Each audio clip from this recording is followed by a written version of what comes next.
Ang sabi po ni Senador Lacson noon ay if something like this, kung ang aking mga kasamahan mismo ay nagdududa sa aking judgment o mga desisyon, edi wag na lang. May naramdaman po ba kayong ganon of lack of confidence in his leadership?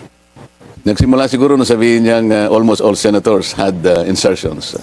So many of his colleagues in the majority perhaps were unsettled by that statement. I see, but insertions per se is not illegal. At that time, kasi ang insertions connotes a negative impression. Kasi nakita nyo naman related sa mga flood control projects, katakot-takot na insertions na kung gamitin pa yung ibang mga salita dyan, consolidation, amendments, pero iisa naman yung definition nun eh.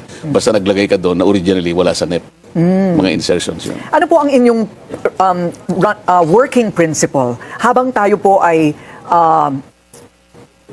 pumupunta po dito sa lugar kung saan lahat ay akusasyon bago ito mapatunayan? Nalulungkot ako. Kasi tingnan mo na lang si Orly Gutesa. Sa aking palagay ay isa siyang mabuting tao. Sapagkat nakita ko sa kanya yung paninindigan niya. Orly Gutesa is very credible. He has nothing to gain here. He has everything to lose. Bakit naman siya yung pinipilit na gisain at sinasabi na di umano ay fraudulent yung pagkakanotaryo ng kanyang sworn statement? I don't think he has the capacity to falsify. Saan siya kukuha ng stamp? Saan kukuha ng dry seal? Paano niya maihiram yung notarial register para makita niya kung ano yung number na ilalagay sa document, anong page number, anong book number? All these are foreign to an ordinary individual na maaaring hindi niya alam kung ano yung notary public. At wala pa akong nakitang nagpanotaryo sa buong buhay ko na binalikan niya yung kung sino man yung namamahala doon sa notarial office na yon. At siniguro niya, ma'am, sir, pasensya na po, gusto ko lang makasiguro kung kayo nga po ang pumirma nito. Walang ganun eh. Notary public services in this country has become a cottage industry. Lalong-lalo na sa mga areas na may mga city hall, mga municipal hall. Hindi man makikita yung yung abogado. Wala naman nagpapakita eh. And chances are, yung notaryo na yon, hindi nga niya pirma yon because naglalagay lang sila ng associate doon, staff, secretary kaya, para siya ang pumirma. Para sa abogado. It has become a lucrative business. Nakagawian na nga po talaga yan. I mean, from my own experience. Nakita ko yung abogada passed the bar in 2021. So 4 years pa lang siyang abogado. Pero kung titingnan mo, judging from the number of books, yung notarial registers, nasa book 8 na siya. So talagang ano nila yung pagnonotaryo? Yan siguro, baka hindi nagtatrial yun, baka wala sa korte, pero yung talagang pangunahing kinabubuhay nila yung pagnonotaryo. Yun po ang inyong hinala. Okay, ano naman po kaya ang magiging motibo ni Ginoong Gutesa? Either way, ipeke o kaya yung magsabi ng totoo? Bakit niya na naising ipeke pa? Nagmamadali siya. Kasi nung makita ko siya, alam mo yung pagpapanotaryo, wala naman sa isip niya rin siguro yun eh. Para sa akin lang yun. It's an added assurance sa akin. Totoo yan nasasabi to. Kumbaga, siguro maski ikaw siguro isipin mo rin. Sige nga, kung talagang buo ang loob mo. Kasi mabigat naman yung accusation niya. Talagang, he is connecting the dots between Saldico and Martin Romualdez. And nobody did. Siya lang. So para sa akin lang yun. I want to satisfy myself that this guy is a true person. So sabi ko, may time ka pa naman. Sabi ko pa kay Mike, pakitulungan nyo na lang. Nagmamadali ako, babalik ako sa Senate. Kasi nahabulin ko yung aking 3 o'clock Former Senator Mike Defensor. Congressman. Congressman, yes. Yeah. So umalis na ako. Then pagbago ko umalis pala, sabi ko, okay, kung buo ang loob mo, Orly, bukas ang hearing. At sana before 9 o'clock, nakapasok ka na sa Senate. Which he did. I think Senator Ping even monitored the CCTV. Na-interview siya somewhere. Sabi niya, pinakuha ko yung CCTV and I saw that Gutesa was fetched from the guards area at 8:27 and he was whisked into the office of Senator Marcoleta. Pagkatapos noon, after 30 minutes yata to about 1 hour, sabi niya, dinala siya sa lugar na kung saan yung mga maghihiring.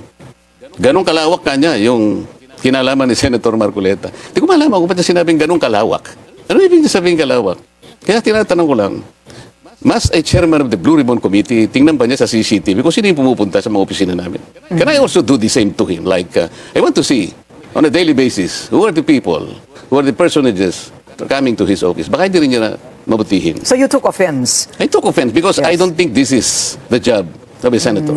Mas less kung ano yung rapport niya sa kapwa niya, senator. So, meaning you took it to mean that he may be suspecting that this was all your orchestration. Parang ganun. Parang ganun. Oo. Hindi ba siya magkasya na pumunta na lang yung tao? Why would he look into the CCTV? Well, at that time, you were the Blue Ribbon Committee chairman. He was already. He was already. Hindi, out na ako. So, palagay po Hindi ninyo lamang yun eh.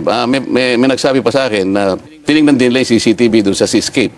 Isang Chinese resto na nandun yung Golden China. Kasi sinabi ko, before I presented Gutesa, kinwento ko yung antecedents. So sabi ko, tinagpo ko siya para malaman ko talaga, nagmamadali ako. So tinignan nila siguro yung time frame. Parang tumama yata yung time frame dahil hindi man ako talaga nagtagal. So mukhang hindi nila ipipresent yung Seascape. Because napansin nila, tama na, nagpunta siya tapos bumalik din. Okay, just to summarize so far, ito pong nangyari sa pagnonotaryo ay teknikalidad at gawain na talaga. That I can confirm because from my own experience, It's a common nangyari po practice. talaga. Yes, it is a practice. And parang walang basihan ang sinasabi nila na kayo po ang nagpakana ng buo at nag-choreograph ng buong Gutesa episode. Hindi lamang iyon, dapat mag-umpisa doon sa anong motivation. Ikaw na rin ang nagsabi, anong motivation naman ni Gutesa? Nagmamadali, mag-iimbento siya ng stampad ng notarial details ng abogada, nanghiram siya ng dry seal, pagkatapos nanghiram siya ng notarial register para makuha niya pati yung stampad ng lugar yung Manila. Gaganunin mo ganyan para bakit niya gagawin yun? Pinakamadali para sa kanya, magbayad lang siya kung magkano yung sisingilin sa kanya, kung 200, kung 300, up to 500 pesos. I think that's the better and easier way to do this. Why would Gutesa chose to do this in a different way? What about money? Sasabihin ng ibang tao, baka nakatanggap ng mana from heaven. Sino magbibigay? Mas marami ba akong maibibigay kaysa bibigyan ng mga taong binanggit niya doon sa kanyang affidavit? Mali-maleta. Not necessarily from you, Senator. Maaaring magaling sa iba. Oh. At, Maaari siguro pinag-iisipan nila baka nanggaling sa ano na lang ang may bibigay ng isang Rodante Barcoleta. Kung kukumpara doon sa mga taong binanggit niya na mali-maleta na halos 3 araw sa isang linggo ang sinasabi niyang delivery. So palagay po ninyo, kayo po ay abogado rin. Ano po ang maaaring gamitin na corroborating circumstances or testimony dito po sa mga sinabi ni Ginoong Gutesa na pag-deliver po niya ng mali-maletang pera doon sa construction site daw? Ang unang makapagpapatunan niyan, tawagin nila yung 2 lalaki na binabanggit niya doon. Ang pangalan ay John Paul Estrada at saka Mark Texay. Sila daw ang nag-aabot, nag-handle pagka i-deliver na yung pera doon sa Valle Verde at bibilangin doon. Pagkatapos sa Valle Verde, dadalhin doon sa may horizon sa BGC. Sa Hyatt yata yun. At from Hyatt, ibababa nila yung dapat na ibabang mga maleta at dadalhin sa bahay ni Martin Romualdez. Yung 2 lalaki, bakit wala mang mag-isip sa kanila na tawagin yung 2? Bakit ang pinipilit ni Gisain si Gutesa? Ang balita ngayon, iniipit na rin yung 2. Nasaan nga po ba itong dalawang Tinago ito? raw yung 2. Ang balita, itong 2, hindi ko alam kung yung Mark Texay kung nasaan, pero yung John Paul Estrada, nandun daw sa Chile at binabantayan. Saan po? Chile. Chile. Yan ang huling balita. Chile, why? We have no extradition treaty with Chile? Siguro, bukod sa malayong-malayo, baka wala tayong extradition treaty. Oo. John Paul Estrada. And Mark Texay. Ayun. Parang ngayon ko lang naririnig itong mga pangalan Nandun sa I see. Okay. Nandun sa Makahuli lang ako short sa balita. statement. Bakit? Ang unang dapat na ginawa nila, sinecure nila yung 2 na yun. Kung talagang gusto nila, tumagal kami. Halos, nung lumabas si Gutesa, hininto nila. Nag-resign ng chairman, pagkatapos, nag-adjourn kami. Pwede naman kasing mag-hearing, Miss Corina. Kasi ngayon, kahit nag-adjourn kami, nag-hearing nag-briefing kami sa ating budget. Dapat tinawag din nila si Congressman Eric Yap. Dahil binanggit niya doon, siya yung nagdala ng pera doon noong December 2024. Yun daw ang pinakamarami na perang dinala. Sapagkat 46 na maleta, suitcases, na rimowa ng makakapal. Kaya ang bawat isang maleta ay naglalaman ng 48 million. Bakit hindi man lang nila tinawag si Eric Yap? Binanggit. Ang pinipilit nilang bigyan ng butas, yung statement, na wala namang motivation para mamiyaki pa si Gutesa. Why not just follow that lead? Pagkatapos, naging academic din yung Miss Corina, sapagkat alam mo naman, nung tagpo na siya ay humarap na at sumumpa na rin sa komite. And he allowed himself to be interpellated by the members. Maski si Senator Ping, sinabi niya, wala naman kanyang, hindi naman nabaliwala kanya yung testimony. Pala, bakit pa tayo pumupunta dun sa Notary Public? Kinasangkapan nila yung executive judge ng RTC ng Manila para gumawa ng order na yung pirma ay talagang hindi pirma ng abogada. Why would it be a problem to remedy that? Can't he just redo the affidavit and do the notary the Hindi proper ba? way? Hindi Pwede ba? naman po yun, di ba? Mabuti ka pa. Alam mo yung gagawin mo. Hindi, mas lalong alam nila yung gagawin nila.